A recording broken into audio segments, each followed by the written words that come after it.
Joy Waithera Chege. I'm the owner of Meraki by J, my company. Meraki means to do something out of love. That is a Greek word meaning to do something out of love, out of passion of what you do. So yes, I started this 2 years ago officially by my own. Before that, I was working as a general manager at Unity Makers, also a furniture company. And before that, I was working at New Line for 4 years. So all my life, I have had a passion for furniture. My field of expertise actually is architecture. I've done architecture in school, and I have never worked for an architect in my life after finishing architecture. So the first job I got was at New Line, who are furniture makers, and they employed me as a designer. So we used to do layouts for banks, we used to do Equity Bank, Stanbic Bank, so we're given the layouts, we do the layouts, the sizes of desks. So actually New Line is where I developed my passion for furniture. And I say that I actually want to do this. So how long have I been a carpenter? I've been a carpenter officially for 4 years. 2 as a general manager of a carpentry workshop, and 2 here at our own carpentry workshop. I would say the journey has been bittersweet on both ends, because the same challenges I faced as a general manager as a lady also came back and were with me as I was starting. Because number one, when you're invited to a site or to a client's place or to somewhere, you are the only lady amongst 10 guys. So it's a good thing because the client is curious. Is this person also in this JD? Is this person also doing carpentry work? And it's also, on the bad side, is you're competing against men. So it's a good and a bad thing. The kind of furniture that we make entirely custom-made furniture. We do not do a design twice. That is something that we take pride in. We do unique pieces. We are amongst the only company where clients come to us with Pinterest photos of anything, desks, chairs, beds, anything. And we are able to execute the photo from start to finish as is in the picture. So we have been able, and we pride ourselves as one of the companies that are able to take images and duplicate them into live furniture. My first furniture to make in this compound was a friend of mine who it was a month after I had quit my job, and he was building a house in Eldoret, and he told me, I want you to do all the doors, all the beds, all the furniture for the house. So I didn't know how I was gonna do it, but he trusted me in it. And we did the work, I would say, in 3 weeks. And he was my first furniture, and that's how we started here.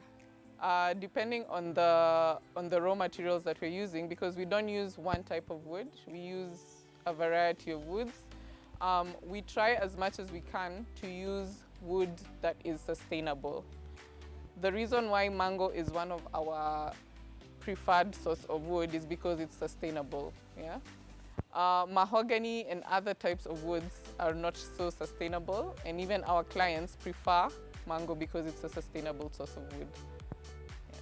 The reception when I started my furniture business, number one, was very good because I had already developed a clientele base where I was as a general manager. So when I broke the news to most of the people that I had quit, most of them either came with me or referred their friends to me.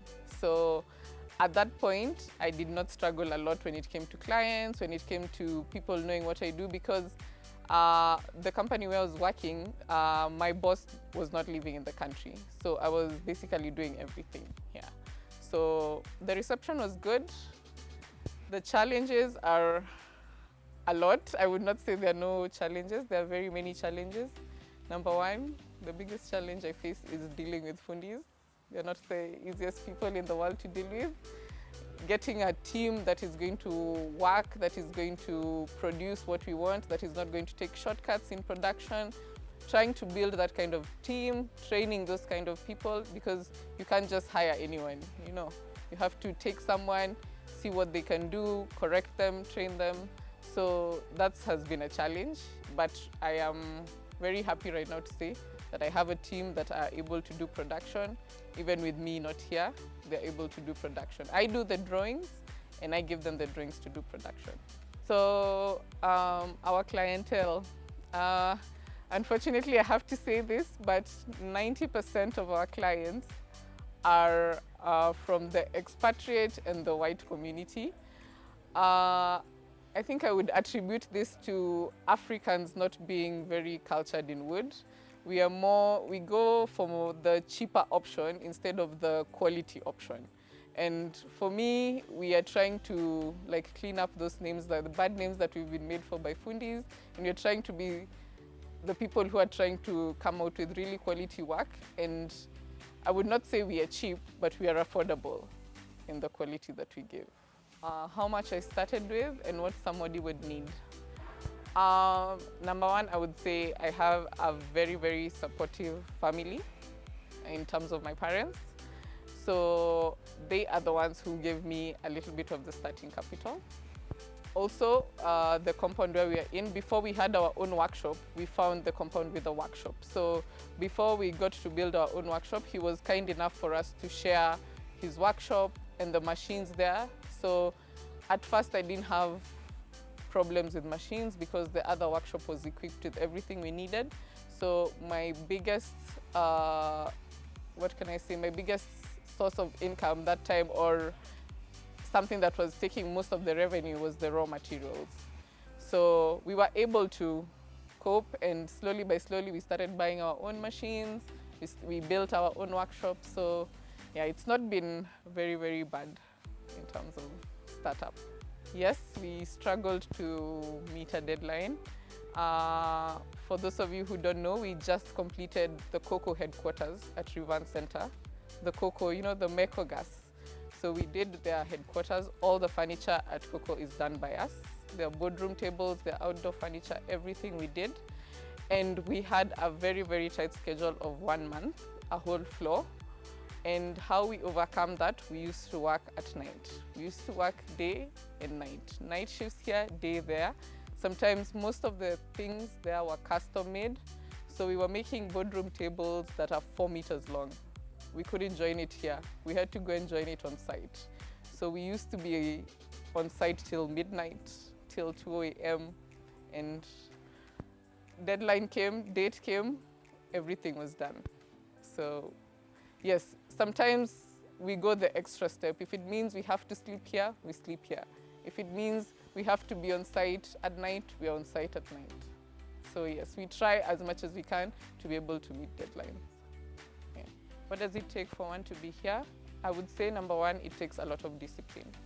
If you're not disciplined financially, if you're not disciplined mentally, if you're not disciplined emotionally, you're not going to be able to cope with a whole lot of the problems that we cope with.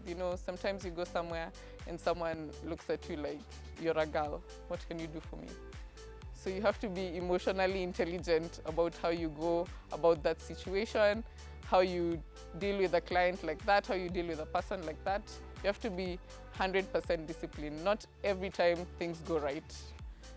So if you're not disciplined, you're not going to be able to do this.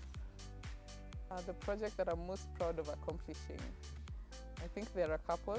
The most recent one is Cocoa headquarters at Rivan Center. We did all the furniture at Cocoa. All the wooden furniture is done by us. Also, we did a restaurant in Kilifi. It's called Beneath the Baobabs. It's a beautiful location. It's inside the forest. It's like an exclusive location. And we were happy to do the whole restaurant for them. So some projects that we get are a surprise, and a welcome surprise at that. So those two projects are some of the projects that we really, really enjoyed doing. What I find rewarding about my work is the look on the clients' faces when we deliver. My best days are normally delivery days, because I have seen this thing from start to finish, from the time we're choosing the wood together, from the time we're laying out the tabletops, from everything. And I get to see this thing standing at a client's place, and the client actually looks at the product, is looking for mistakes, is looking for things, but he can't find anything. And I like to see my clients happy. So that is the most rewarding part of my job. How do I stay motivated when things go wrong? I think the dream that I have motivates me a lot. There's a company in Italy that I follow that has a waiting list. That you order something, you order a sofa, the sofa is going for 5 million shillings, and you are on a waiting list for a year. And you have to be on the waiting list and you wait for that furniture piece for a whole year. I want to be there. I want to be there in the next couple of years. I want to be a furniture company that's doing a lot of quality work, that we have a waiting list and we have exclusive products, and we say we are only making this type of chair. It's one and it's 1 million shillings. So the dream that I have is what motivates me every single day. Even when things are not going as planned, I have a dream that I want to be able to fulfill by the time I'm gone. Have I ever dealt with a difficult client, and how did I handle the situation? Yes, I have. The situation was, I think I have had like 2 or 3 clients who've refused to pay the balance after we have delivered. I remember the first one was like, I would say 2 months after we had started, and I lost over 500,000 shillings, and we had already delivered the furniture. And the client just goes AWOL, is not picking calls, is not doing anything. And on my end, at the time, I really wanted to pursue him, and I really wanted to make a big fuss up about it. And when I talked to my dad, he told me sometimes things like this happen in business and you need to let go. And I let go of it like that. So that's how I handled that one. For others, of course, right now I've been able to find out that there are services like debt collectors and things like that. So yes, some people, I use debt collectors to go and pick my balance up for me if need be.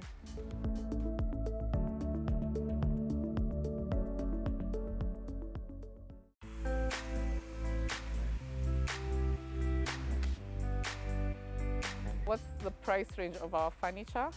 I would say we don't have a price range because we make, as I told you, we make custom furniture. So we don't have like a product line per se, but we have things like, we have dining chairs from as low as 10K. We have a dining chair that's 30K. So it depends on the style and the feel that someone wants. So we do not have a price range, but we are accommodative of everyone, I would say. How do I get my clients? For instance, this seat that I'm sitting on, they're going all the way to Eldoret. You would not believe this, but I have spent 0 shillings in marketing to date. All my clients are 100% referrals.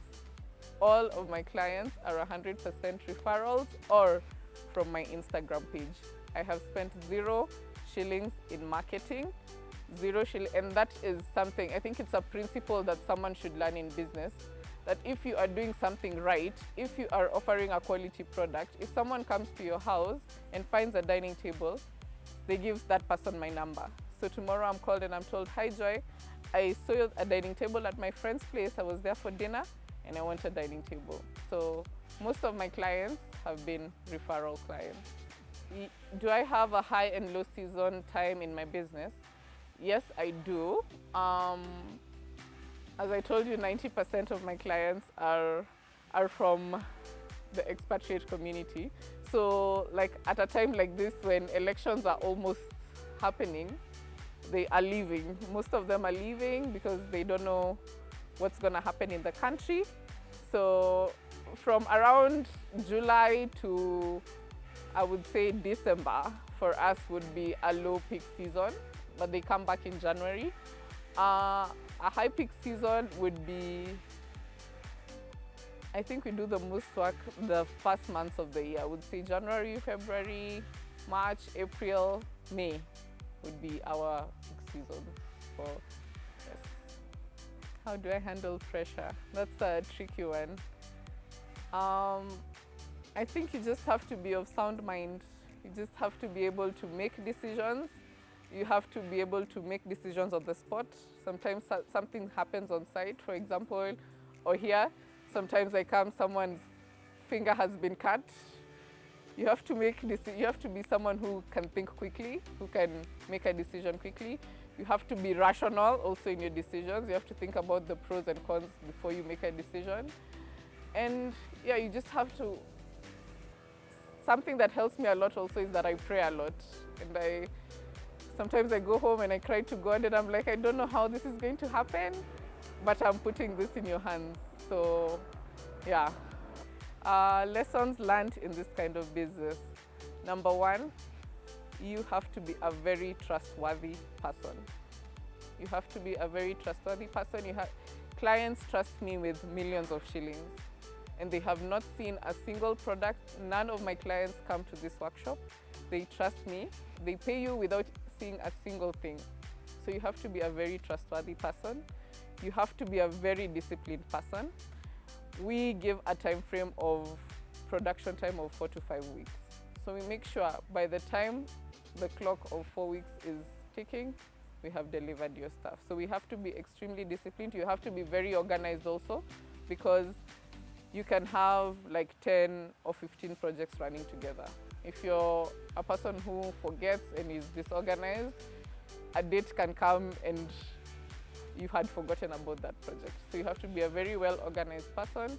You have to, I'm learning this now, you have to be able to delegate work. I learned that I can't do everything by myself. So I had to hire a manager. For me, luckily for me, he's also part of the production team. I had to hire an accountant for me. I had to hire a driver. I can't be able to do everything. So the more you're able to delegate work is the more I'm able to concentrate on the design part of it and on the running the company part of it. If I try and do everything by myself, then you get too much pressure on your head. So you should be able to trust and to delegate work to other people. When I started, how many employees did I start with? When we started, we were 3 of us, me and 2 carpenters. And I would say now we are 8 employees, full-time employees, and we hire casuals when need be. When we have a lot of work and we need other people, we actually, as we've said, we believe in delegating work. So when we have a lot of projects going on, we hire casuals every now and then.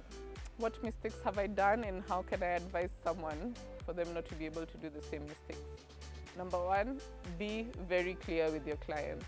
A mistake that we once made is we made something, we hadn't, like on the quotation, we hadn't documented the dimensions and everything, and we took it to the client and the client said, I don't want this. No, this is not what I ordered. So you have to go back with that.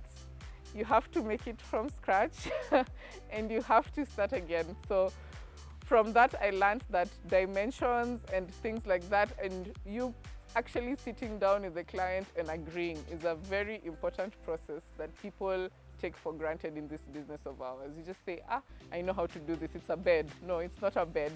Your client might want a bed that's lower or higher than normal beds. You didn't listen to that part, and then you go and pay for it on the day of delivery. So I would say, number one, you need to be a very attentive person to details, and a person who communicates with your client every now and then. For me, I send pictures as the production is ongoing. So once we've joined something, I send the client a picture. He agrees. Can we continue? Yes, we can continue. So yes, you have to be that kind of a person. What do I like about my job? I like a lot of things about my job. Number one, I like the interacting with the client part. When I'm able to go to a client's place and I'm able to see what they want, and I'm able to talk with the client, and I'm able to actually bring what the client wants to life. That for me is a very, very nice part of my job. Another nice part of my job is getting to deal with my fundis, getting to see their growth trajectory. When you bring something for someone, I bring a drawing and they tell me, no, Joy, I can't do this. And then I walk you through the process, we decide how the joints are going to be, and then you actually make it. And then he's the one actually calling me and telling me, Joy, look. So yes, I enjoy that a lot because it's also a growth trajectory for them, and that makes me happy. I normally tell them that by the time they leave here, I want them to go somewhere and ask for a salary of 1,000,000 shillings, and they're going to be paid based on the portfolio that they can, based on the stuff that they can make. I think number one, the biggest achievement for me, which was also the most scariest achievement, is being able to pay 10 salaries. For me, that has been something that, I take with so much pride, that I'm feeding other people's families. I'm able to see my guys grow. I'm able to see them. Some of them started when they were single. Now they're married with 2 kids, and it's because of the work they're doing here for me. And that gives me so much pride and pleasure about what I do. The do's and don'ts in this kind of business. I'll start with the do's. Be very creative in this business. Please don't be one-sided or just a narrow path minded, because you're going to meet with clients who want things that are not normal, for lack of a better word. You're going to meet with someone who wants a bed that has the whole headboard carved, So you have to be able to be creative. You have to be able to be accommodative. Another do, be trustworthy with everyone, suppliers, people who bring the wood for you. You have to be, with your technical team, you have to be a trustworthy person. Another do, be disciplined. Yeah, those are the do's. The don'ts are many. For the don'ts, please, and I usually tell my guys, even when they go like for site meetings and I'm not there, please listen. Things in this business go wrong once communication is lost somewhere. Something like a simple comma or a simple dot for us here makes a complete big difference. So if the client says, I wanted 450 and you had 400, for us, that is a big difference. So you have to be a very attentive person.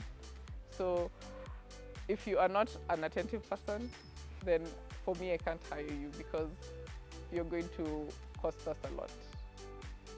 The secret of being on top, I would say, number one, is I have always been a creative all my life.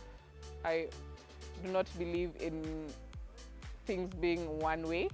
So for me, even when I worked as a designer and when I worked as a general manager, I was able to open my eyes to a lot of things that I didn't know were possible. In terms of how joints are done, we can't be doing the same joints that people were doing 50 years ago. You have to be able to be researching, you have to be able to be reading a lot about the upcoming trends, about, as I told you, I follow an Italian company in Italy. So I read a lot about what they do, how they make their sofas, what kind of machines they're using, for us to be able to be on top of the game. If we're all doing the same things, then the market is flooded and all of us are selling the same things. We can't be doing the same things. So number one, you have to be a person who is willing to learn, willing to explore. Sometimes we do make things and we're like, okay, this is a bad idea. And then sometimes we make something and we learn something, you see. So you have to be able to take risks also. If you are looking for custom quality made furniture, you can find our page on Instagram. That is the most active social media platform that we have. Our page is Meraki, MERAKI_by_J, J the initial. That's our page on Instagram. Also on the page, there's a number there. The number is 0716 589 026. Yeah, so that's where you can find us.